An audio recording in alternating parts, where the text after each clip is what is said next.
Welcome back to the TwinSpires Racing Roundtable. I'm Ashley Anderson here with James Scully and Vance Hanson to talk Dornoch's win in the Fountain of Youth, Deterministic Stakes debut in the Gotham, and a somewhat murky picture with the Kentucky Oaks. And Vance, let's start with the Fountain of Youth. We had a number of scratches, which set up a somewhat easy win for Dornoch. So did we learn anything from this prep? Yeah, it was a real shame the Fountain of Youth fell apart so much throughout Saturday. There was an opportunity for it to be one of the more meaningful preps that we've seen so far, but it really left me with more questions than answers. And I would say the biggest takeaway for me is that we learned that the Remsen continues to be an undisputable key race, though I think the performances we've seen from all the next out winners have not equaled or bettered their respective performances at Aqueduct last fall. And what I mean by that is I think we need to see some more convincing steps forward from like Dornoch and Sierra Leone, I think, in their final Kentucky Derby preps. Uh, you know, Otherwise, they'll be overbet contenders going into the Kentucky Derby, I think, James. Yeah, I mean, what did we learn from the Fountain of Youth? I mean, I thought it was encouraging to see Dornoch return with a victory, but in terms of the Kentucky Derby, we did not learn much.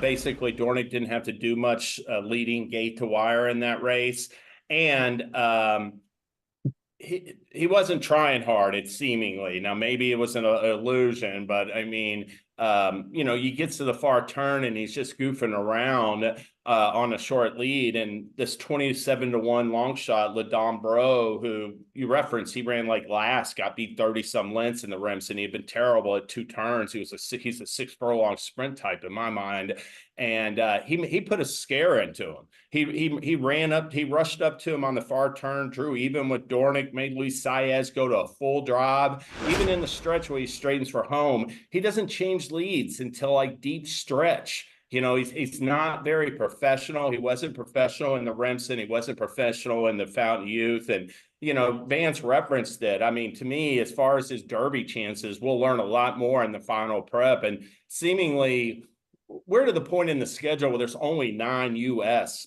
Kentucky points qualifiers left. I mean, we've had a ton of them, but I think it's a thing where we got so many lightly raced horses and so many questions at this point that, really this last round of preps is going to be more important than ever before, seemingly, Ashley. Well, I'm a little frustrated because obviously Dornoch was my fade in the jury. And I think maybe I would have gotten it right if we hadn't had a scratch of Speakeasy, which it started to become a little laughable. He scratched right before the race. And then prior to that, we had the scratch of Victory Avenue. Locked was scratched as well. And then Merritt, we had expected heading into this race, he was going to scratch. So there was not really much competition here. You mentioned Ladon Bro finished 9th in the Remsen, and then we had Frankie's Empire, who had just beat Ladon Bro in the Swale Stakes. And then we also had Dancing Groom, who continues to be and also ran in these graded stakes races. So Dornoch really didn't have that much to beat here. And it wasn't that impressive what he did with the competition he faced. He also, his trainer said he didn't want Dornoch to win this or to run this big number in this race. He got his wish.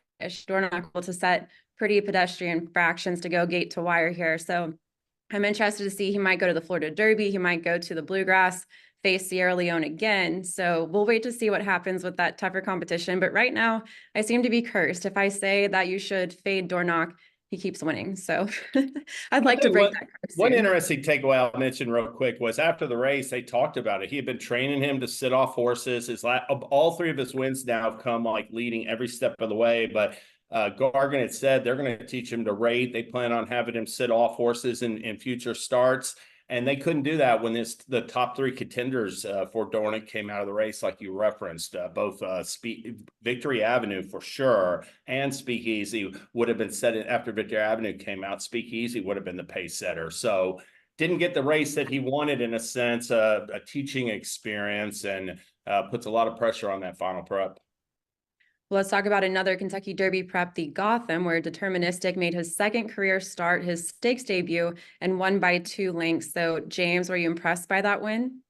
I was. I ranked Deterministic 2nd in my Kentucky Derby top 10 this week off of that Gotham victory. Now, granted, he's only going to have 3 starts, and he's still got to go 2 turns in his final prep race. So, but So I'm worried a little bit about the inexperience, but let's face it. I mean, there's questions surrounding all these horses right at this point right now. And I look at Deterministic and I see a talented colt that is only going to move forward off of that Gotham victory. You know, when he debuted last summer, that was a fast 6 furlong maiden special weight race. It was on a Saturday card at Saratoga. I think it got the second highest Brisnet speed rating for a Saturday maiden.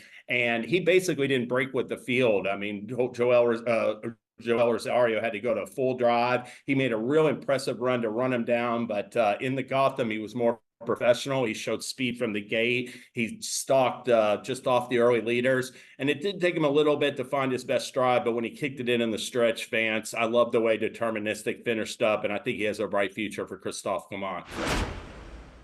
Yeah, on the surface, there wasn't much substance to the field, and I think the sloppy track perhaps hurt the chances of some, but I really liked Deterministic's solid progression from ages 2 to 3 when he won.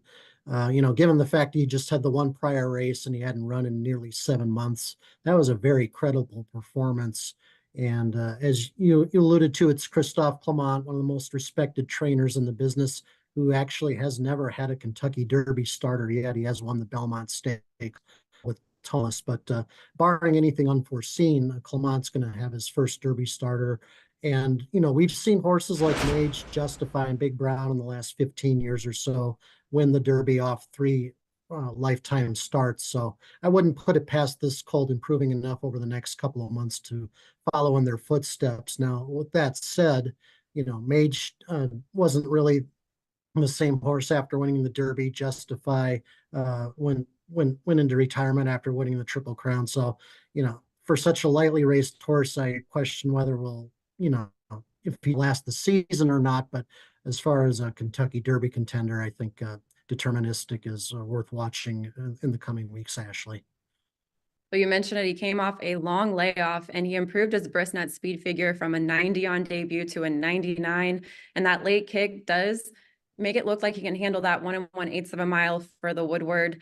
Now, if you read Keeler Johnson's pedigree profiles, this is a son of Liam's Map, who won the Breeders' Cup Dirt Mile, and he's out of a Spadestown mare. So I don't know if classic distances are in his wheelhouse, but seeing that late kick, at least in this race, it does look like he can go farther. So I was impressed here, much more impressed than I was with Dornoch. And I feel like we got a little bit tougher competition in this field. He had to beat 10 rivals in the Gotham as well. So definitely give him a better grade. That day, absolutely, Speightstown champion sprinter, but the second, third, and fourth maternal dams are all like long distance stamina influences. And Liam's Map has sired a number of classy, mostly turf, but long distance classy 2-turn types as a sire.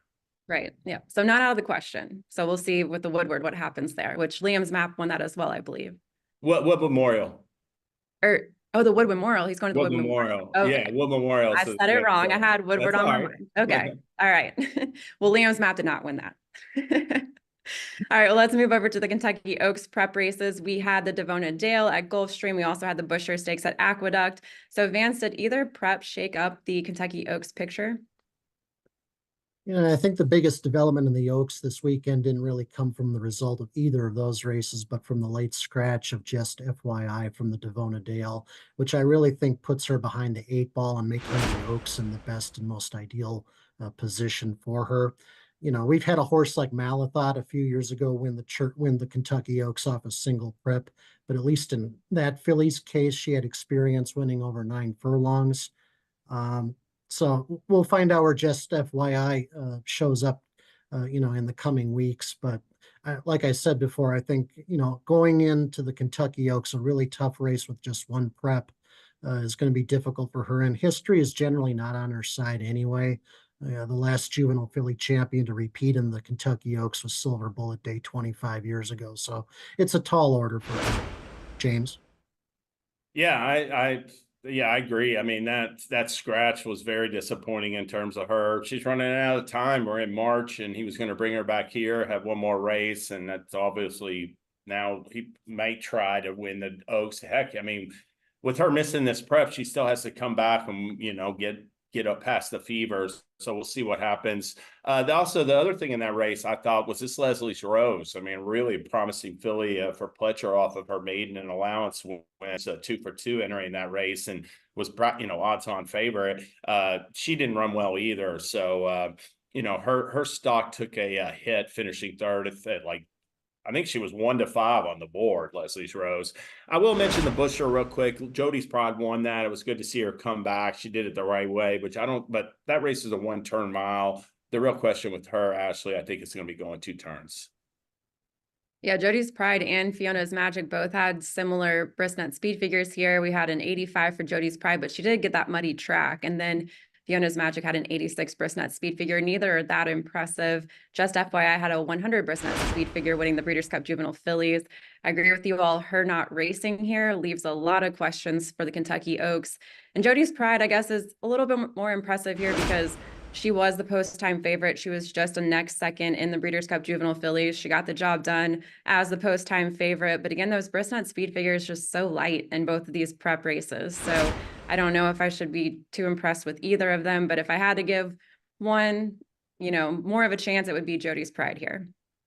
I agree. And, she went a mile on the 16th and the Juvenile Fillies got beat ahead. So she does have that 2-turn race, even though all of her other starts are at 1 turn. Fiona's Magic. I mean, that was a 1-turn mile at Avonadale. Vance, I don't know if you've taken a look at her pedigree, but to me, it's really geared towards speed. Yeah, it looks like it. And that's my conclusion as well after her 2 stakes appearances at Gulfstream this winter. She was second in the Forward Gal, and she looks like more of an 8-bell stakes type filly more than a Kentucky Oaks, I think, if she's going to show up at Churchill on Derby weekend.